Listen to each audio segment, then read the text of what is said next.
Pendant plusieurs semaines, l'homme souffrit de mystérieuses piqûres qui apparaissaient chaque matin, laissant sa peau rouge et terriblement irritée. Il pensait qu'il s'agissait d'une simple infestation de punaises de lit, mais lorsque les médecins découvrirent enfin la vérité, la révélation horrifiante laissa tout le monde sous le choc. Pendant plusieurs semaines, John vécut comme dans un cauchemar.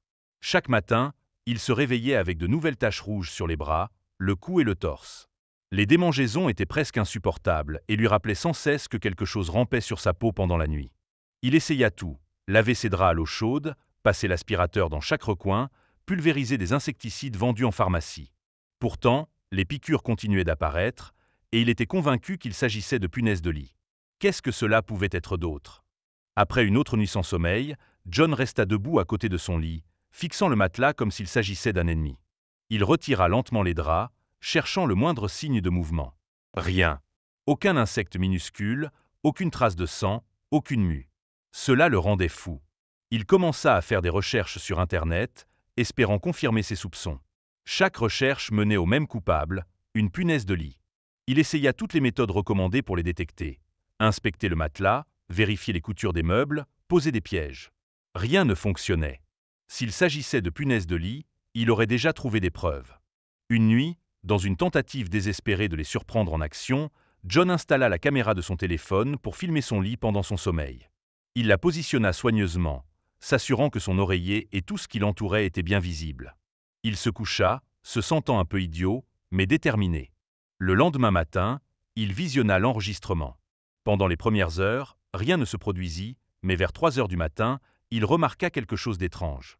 Sa couverture bougea légèrement, comme si quelque chose se déplaçait en dessous. Il ne distinguait aucune forme nette, seulement une vague ondulation. Mais lorsqu'il mit la vidéo en pause et zooma, il ne vit aucun insecte, aucun parasite, rien de reconnaissable. Juste une étrange sensation qu'il y avait bien quelque chose, trop petit ou trop rapide pour être vu.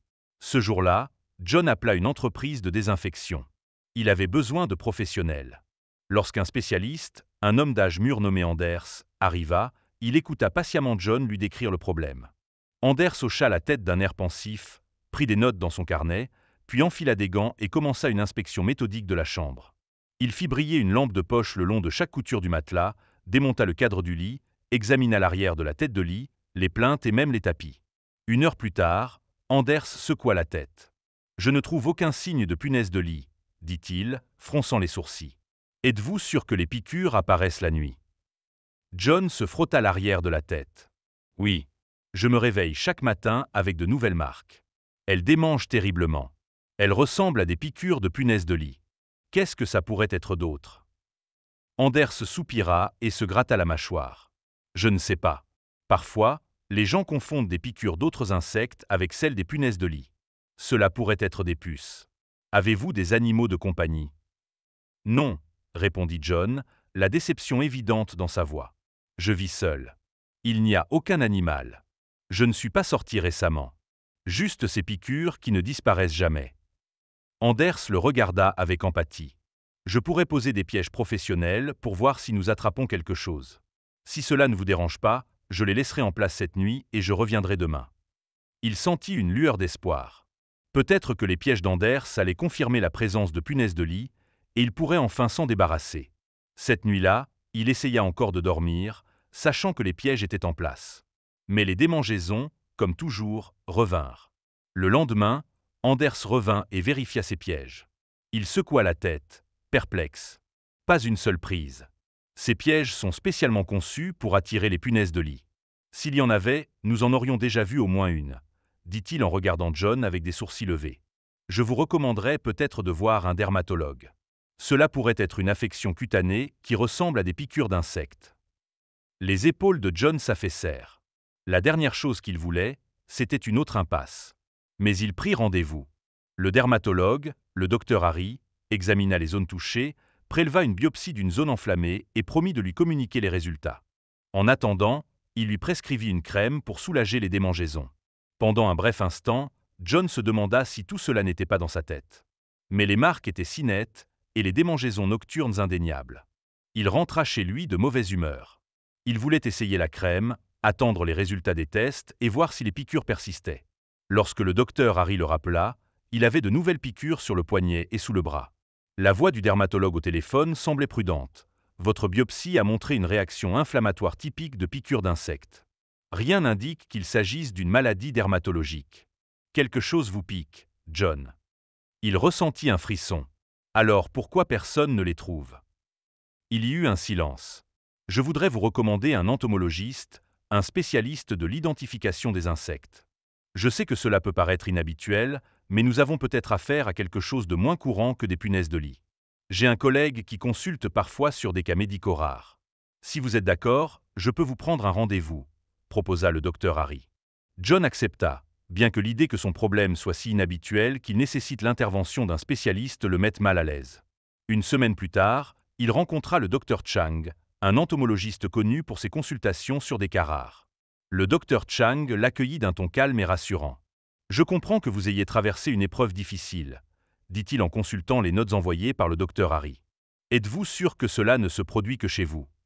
Je n'ai jamais de nouvelles piqûres quand je dors chez mes parents ou même chez des amis. Cela ne se produit que dans ma chambre. Cela suggère que la source est localisée. Si ce ne sont pas des punaises de lit, cela pourrait être tout autre chose. Examinons de près l'environnement dans lequel vous dormez. » Il sortit une petite trousse contenant des loupes, des tubes à essai et des lames de microscope. De retour dans l'appartement de John, le docteur Chang examina lentement et méthodiquement le matelas, la literie et le cadre du lit à l'aide d'une lampe frontale et d'une loupe. Il préleva de petites quantités de poussière et de fibres dans les coutures du matelas et les scella soigneusement dans des flacons. Il recueillit même un échantillon du bois du cadre du lit. Tout au long du processus, il parla très peu, se contentant de hocher la tête de temps en temps. John l'observait attentivement.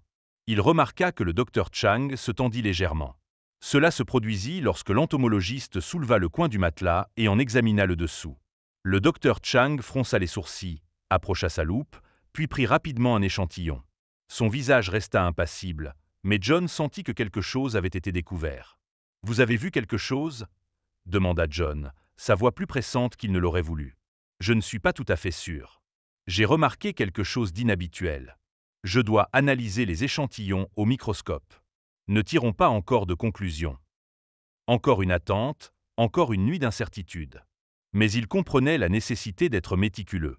Le docteur Chang partit avec ses échantillons, promettant d'appeler dès qu'il aurait des réponses. Cette nuit-là, John quitta sa chambre pour trouver refuge sur le canapé du salon. Il se couvrit de couvertures fraîchement lavées, s'accrochant à l'espoir que s'éloigner du lit l'aiderait à se sentir mieux. Mais lorsqu'il se réveilla, son cœur se serra. De nouvelles piqûres et des marques rouges apparurent sur sa cheville. Son estomac se noua alors qu'il frottait sa peau irritée, et il comprit. Quoi que ce soit, cela s'était propagé. Ce n'était pas limité à son lit. Il avait l'impression que c'était inarrêtable. Alors qu'il réfléchissait à ce qu'il devait faire ensuite, son téléphone sonna. John le prit. C'était le docteur Chang. Sa voix, à l'autre bout du fil, était tranchante et pressante. « John, j'ai besoin que tu viennes immédiatement à mon laboratoire. » L'urgence dans son ton fit tressaillir l'estomac de John. « Est-ce que c'est grave ?» demanda-t-il à peine audiblement. « Je t'expliquerai tout en arrivant, » répondit le docteur Chang. Sur le chemin du laboratoire, John réfléchissait fiévreusement. Ses paumes étaient moites sur le volant, et son esprit passait en revue les pires scénarios possibles. Lorsqu'il entra enfin dans le petit laboratoire stérile, ses nerfs étaient à vif. Le docteur Chang l'accueillit d'un bref hochement de tête, son expression inhabituellement grave.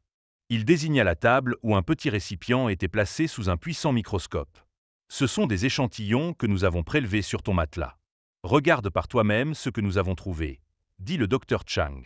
John se pencha, plissant les yeux à travers l'oculaire. Lorsqu'il comprit ce qu'il regardait, il poussa un cri. Au début, il ne vit que des poussières et des fibres de tissu. Puis, il remarqua de minuscules créatures, plus petites que la tête d'une épingle. Elles avaient de longs corps fins et plusieurs paires de pattes. Elles n'étaient ni rondes ni rougeâtres comme les punaises de lit. Elles étaient fines et rapides, presque semblables à des vers, avec de minuscules membres. « Qu'est-ce que c'est ?» demanda John, sa voix à peine audible. Le docteur Chang se pencha sur le récipient, les sourcils froncés de concentration. Il ajusta ses lunettes et parla d'une voix calme et posée. « Nous avons identifié l'espèce, » commença-t-il, son ton ne laissant place à aucun doute. « Triatoma infestans. » Qu'est-ce que c'est ? Le docteur Chang expliqua qu'il s'agissait d'un parasite couramment trouvé en Amérique du Sud. Ces insectes sont connus pour leurs habitudes alimentaires agressives et leur capacité à s'adapter à leur environnement. Ils se nourrissent de fluides corporels et leurs piqûres ressemblent à celles des punaises de lit. John sentit son thorax se contracter. À quel point sont-ils dangereux? La voix du docteur Chang était ferme. Très. Ils peuvent provoquer de graves infections cutanées, des réactions allergiques et même des maladies secondaires transmises par leur salive. Ils ne font pas que te piquer. Ils nichent et se reproduisent dans les fissures de ton cadre de lit, peut-être même dans les murs. Chaque nuit, ils sortent pour se nourrir. Ils sont presque invisibles à l'œil nu et leurs piqûres imitent celles des punaises de lit. C'est pour ça que tout le monde s'est laissé tromper. John sentit une vague de nausées. Mais comment sont-ils arrivés ici?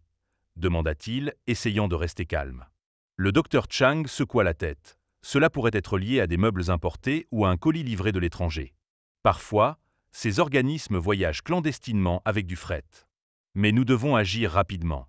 Je vais faire appel à une équipe spécialisée. Plus tard dans la soirée, John se tenait dans un coin de son salon tandis qu'un petit groupe d'experts en tenue de protection entrait dans sa chambre. Le docteur Chang les observait depuis le couloir, indiquant l'endroit où il avait prélevé les échantillons. L'équipe réussit à détruire la majeure partie de la colonie grâce à une combinaison de méthodes, incluant un traitement thermique intense et une solution spécialisée importée d'un laboratoire de recherche avancé. Ce fut un processus long et anxiogène, mais au final, ils déclarèrent l'infestation éradiquée. Lorsque John rentra enfin chez lui, il eut l'impression d'être dans un nouvel endroit. Son lit avait été remplacé, les murs réparés, toutes les surfaces stérilisées. Maintenant, tout était sûr. Une semaine plus tard, John rencontra le docteur Chang au laboratoire pour un dernier entretien. Il expliqua que les créatures avaient probablement été introduites par des meubles importés que John avait achetés dans un entrepôt à bas prix quelques mois auparavant. Les larves s'étaient adaptées aux conditions de vie humaines, s'étaient multipliées rapidement et s'étaient nourries de lui chaque nuit. C'était un nouveau type de parasite qui allait désormais alerter les experts du monde entier. Il pourrait y avoir des changements dans les procédures d'inspection de certaines marchandises importées. Chers spectateurs, que pensez-vous de cette histoire? Dites-le nous dans les commentaires. Et si vous avez aimé cette vidéo, likez-la et abonnez-vous à notre chaîne. Au revoir.